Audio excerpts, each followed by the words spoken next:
Good afternoon. I am Andrea Chisholm with the Midday News. Special welcome if you're watching on onespotmedia.com. A reminder as well that you can download our One Spot Media app in the Google Play Store or the App Store. That's the number 1 followed by the words Spot and Media. Over 500 rounds of ammunition and a quantity of cash were seized during 2 operations in Maypen, Clarendon between yesterday and this morning. 5 persons, including 3 Haitian nationals, are now in police custody. The operation started about 5 o'clock yesterday afternoon on Sharp Avenue in the parish. The police reportedly seized 547 rounds of ammunition at a house. That operation led the police to Hazard Drive, where they found over 1.8 million Jamaican dollars, 401 US dollars, and 5 Canadian dollars. And still in Clarendon, the parish has recorded 2 more murders, bringing its murder tally since the start of the year to 4. On Tuesday, January 2, about 8 p.m., Orlando Beckford, a 39-year-old taxi operator of Glenmuir Housing Scheme, was shot and killed by an unknown assailant. TVJ News understands that Beckford was operating along the Hayes to Maypen route when he stopped to let off a passenger in the vicinity of Girlstown. It was then he was shot.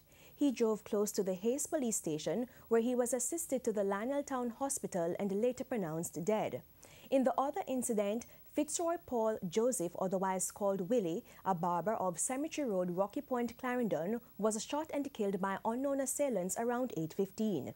It's understood that Mr. Joseph was at a friend's house when gunmen kicked open the door and fired several shots, hitting him in the upper part of his body.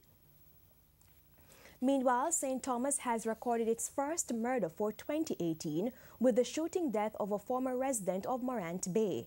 Dead is 40-year-old Otis Williams, also known as Carlos, of an Old Harbour address, St. Catherine.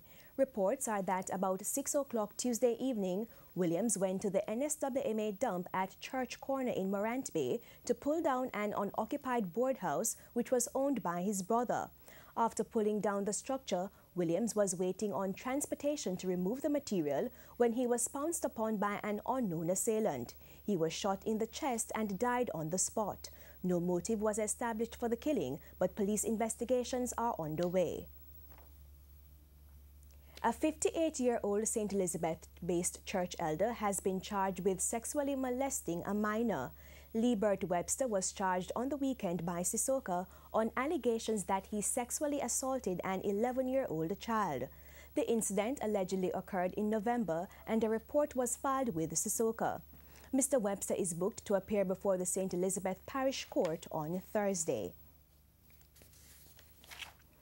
Mayor of Kingston and St. Andrew Delroy Williams says he is anxiously awaiting the police report on the events leading up to Monday's traffic nightmare along the Palisades Strip on the Norman Manley Highway. Patrons attending the Sands party blocked the thoroughfare which leads to the Norman Manley International Airport. This resulted in flight delays and missed flights as people were unable to move for hours. Mr. Williams said the report should show how the traffic was managed and the enforcement of the rules. Yes, because the clear issue is that it was an issue of enforcement. It was an issue of traffic management and managing the flow of traffic.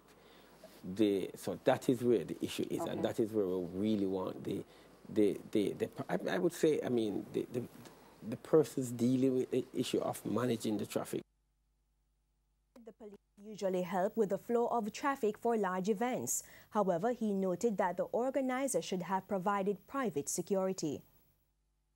This is in a public space. For parking. So they would provide personnel to help along with the traffic management. The organizers are also asked to want to provide private security and also to engage the police. And normally, once the permit comes from the police, a different set of actions are triggered. Normally, the police are, and this is our experience over the years, the police do get involved in large events. Mr. Williams says Monday's events were unfortunate as promoters of the entertainment activities in the corporate area have largely followed the rules. The mayor was speaking on TVJ's Smile Jamaica on Wednesday. Justice Minister Delroy Chuck is suggesting that certain administrative changes could result in much faster delivery of judgments from the Supreme Court. He suggested that this could be done by upgrading the positions of certain support staff. The timely delivery of judgments has been a hot topic of discussion. Mr. Chuck has been publicly advocating for faster delivery of judgments, while judges say they need more resources to do the job in a timely manner. According to Mr. Chuck, some minor changes could move the process along much faster.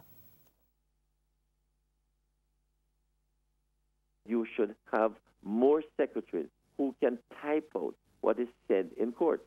And especially now with the audio-visual equipment coming into play, more secretaries will be needed to be able to type out what is said in court, or more court reporters to transcribe whatever is said in court. But not enough of these staff have been appointed and their positions upgraded. Is the money there for that? Of course, the funds can be found once you upgrade the positions. Trouble is looming for the education sector if there is no improved offer by the government to the Jamaica Teachers Association, JTA. The JTA and the technocrats within the Finance Ministry resumed wage talks today. In the meantime, trade unions representing public sector employees are warning of mass unrest in the coming weeks if the government refuses to budge from its 6% wage offer over 2 years.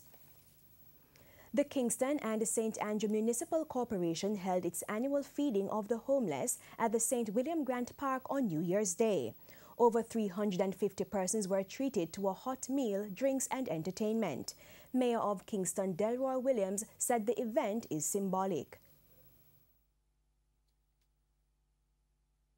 The attitude we have towards persons in our society who are homeless and who are, find themselves in difficult situations, we try to teach our young persons that, we have to always extend the hand of service and the hand of sharing towards, towards members and residents within the city of Kingston, within the municipality of Kingston and St. Andrew. So it's just extending ourselves and giving service and sharing. Mr. Williams wants to give his gratitude to the Poor Relief Department. We have to commend them. They continue to inspire us at the Municipal Corporation with what they do. They take pride in what they do. They extend themselves right throughout the year. Also has this to say to the citizens of the country.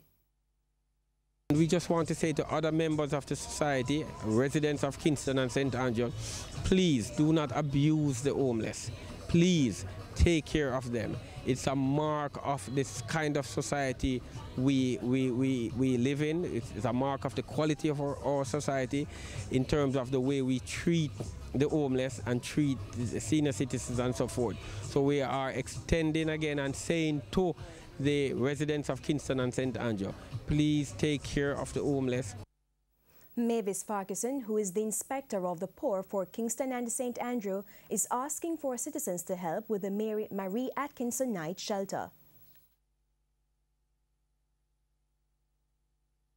Right now, we have 89 persons, and at least right now today we feed 350 going up to 500 persons because they are coming in to feed, and we don't have the space at the Marie Atkins. So if Corporate Jamaica can come in, speak with the KSAC and ask how they can assist us in expanding the Marie Atkins Night Shelter at 65 Hanover Street.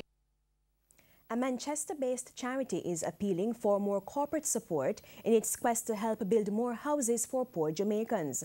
The group made the call at its recent annual Christmas event to feed elderly persons in Manchester.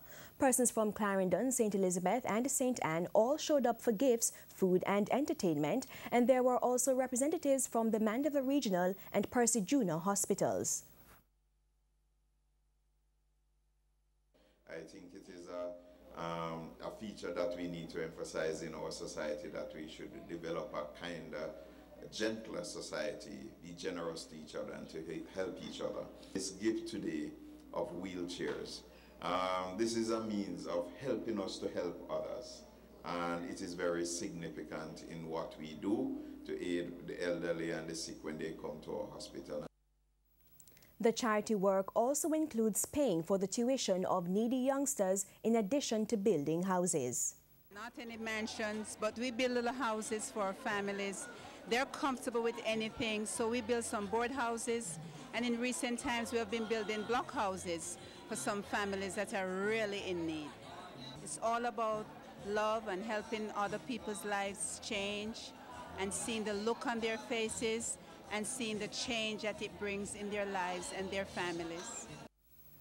The construction project, which was at the heart of the feud between factions in Mountain View St. Andrew, has been closed down. TVJ News has been following the situation in the community after violence erupted on the construction site last December between men from Goodridge Lane and Jakes Road. The flare-up resulted in several killings and shooting injuries. Member of Parliament for St. Andrew South Eastern, Julian Robinson, explained that critical decisions had to be made.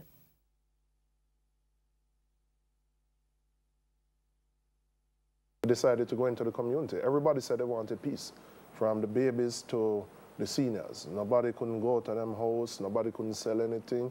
In fact, when we went on Mountain View Avenue at 10 o'clock in the morning, it was like a ghost town. Nobody was on the road, nobody was taking public transportation. All the shops were closed. So the community said, we want peace. A walkthrough with the Peace Management Initiative PMI last Wednesday was a key turning point as community leaders from both sides voiced their commitment to a peaceful solution. We called one person, a leader in one area. He came. We called another leader, and they both said they wanted peace. One of them has a business establishment. It has been closed for the last 3 weeks. He doesn't benefit from the violence. So both of them, said they wanted peace. Despite the positives, however, the closure of the construction site also has a backlash. That site provided jobs for scores of community members. That don't help nobody. Nobody can get no work. The tradesmen, the skills, those people, they're not benefiting. So everybody recognizes if you want your own livelihood to be impacted positively, you have to have peace. Mr. Robinson says the measures represent the start of a long-term process aimed at reducing violence. And time now for a look at what's coming up in this evening's health report. Next edition of the health report, we look at choking. Many of the victims of choking happen to be children, and this is something that represents often a failure of supervision on the part of adults. Although kids move so fast, sometimes it's difficult to stop, but a lot of times it's due to a failure of supervision on the part of children. That's the health report this evening in Primetime News. And now for today's healthy living tip. A child may be choking or need help right away if he or she is unable to breathe, is gasping or wheezing, can't talk, cry or make noise, turns blue, grabs at his or her throat or waves arms, appears panicked, and becomes limp or unconscious. And in sports, with the football transfer window now in full swing, local Premier League clubs are starting to roll out their shopping list. Some have come with a big list, leaving others to fill the gap left by the key loss of their players. Former champions Montego Bay United have been hit hard by departures. The first to pack his bags is coach Rod Underwood, who returned to the USA for the Christmas break but has not returned to the club. Underwood's record is not the greatest, and his departure may well be a hit with some rather than a miss. TVJ Sports understands that former coach Tim Hankinson will arrive in the island next week in an advisory role to coaches Dylan Thelwell and Norman Foster. Where they've been hit hardest is in goal, as first choice Jacquemina Barrett has departed for Humble Lion, while second choice David Swaby has been picked up by Trelawney Major League outfit Falmouth United. Barrett's paperwork should be finalized before Thursday's round of matches. And Reno can remove the CF from their name as Craig Foster has left the club. The striker, who has scored 10 of Reno's 16 goals this season, is now on the books of Humble Lion. It will be a shock move to everybody, but I think coming here is a shock move, but it's a decision I had to make, and coming here to get the team some goals and move up in the standings. Also making the trip to Humble Lion is Damien Binns from Portmore United. Coming here a couple weeks ago. I like the vibes, the energy and everything. All I mean is to just put out the work and continue where I left off from. The Westmoreland-based Reno have brought in the Costa Cup winning coach Vassal Reynolds to help revive their hopes in the league. What I want to bring to the table is, in addition to being a part of the technical staff, is to have some semblance of consistency in their performance. Something that has been plaguing the team over the past couple of games. I think the team is good enough to be ranked somewhere in the top 4 or top 5. Just need to be a little bit more consistent.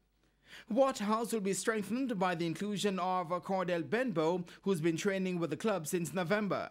Boys Town have done some shopping as well, as Andre Dawson and Sean McCoy have returned from Waterhouse to where it all started. The Red Brigade have also brought in Javon Mitchell from Tivoli Gardens and Bebeto McDonald from Arnett Gardens.